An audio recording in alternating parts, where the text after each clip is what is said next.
ఓవైపు గ్రూప్ 2 పరీక్ష, మరోవైపు అదే రోజు డెలివరీ డేట్. 9 నెలలు నిండాయి. ఏ క్షణమైనా పురుటి నొప్పులు వచ్చే అవకాశాలు 100% ఉన్నాయి.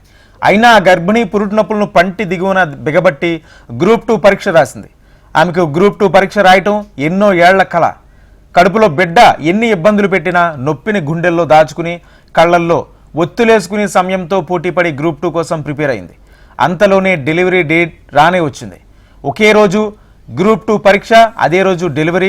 గ్రూప్ 2 పరీక్ష రాసి ఆఫీసర్ అవ్వాలన్న తన లక్ష్యం ముందు ఆమె తన పురుటి నొప్పులను లెక్క చేయలేదు. పట్టుదలతో వెళ్లి పరీక్ష రాసింది. మహబూబ్ నగర్ జిల్లా పెద్దకొత్తపల్లి మండలం బానాళ గ్రామానికి చెందిన బల్మూరు రేవతికి 9 నెలలు నిండాయి. డాక్టర్లు ఈ రోజే డెలివరీ డేట్ కూడా ఇచ్చారు. అయినా గ్రూప్ 2 పరీక్ష రాసేందుకు సిద్ధమైంది. నిన్న తొలి రోజే మొదటి 2 పేపర్లు రాసింది. నేడు రెండో రోజు 3వ పేపర్ 4వ పేపర్ రాయాల్సి ఉంది.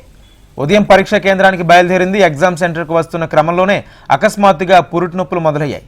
అయినా కాసేపు ఆ పురుటి నొప్పులను పంటి దిగువన బిగబట్టింది. అక్కడే ఉన్న సిబ్బంది వారించినా ఎలాగైనా పరీక్ష రాస్తానని సహకరించండంటూ ప్రాధేయపడింది. 9 నెలలు నిన్న గర్భిణీ పట్టుదలను అక్కడ అధికారులు ప్రశంసించారు. సిబ్బంది అధికారుల సహాయంతో ఉదయం పరీక్ష సజావుగానే రాసింది. ఇక విషయం తెలుసుకున్న ఏఎన్ఎం కవిత ఉన్నతాధికారికి సమాచారం అందించింది. దీంతో ఎప్పటికప్పుడు గర్భిణీ రేవతిని పర్యవేక్షిస్తూ వైద్యాధికారులు అన్ని రకాల ఏర్పాట్లు చేశారు.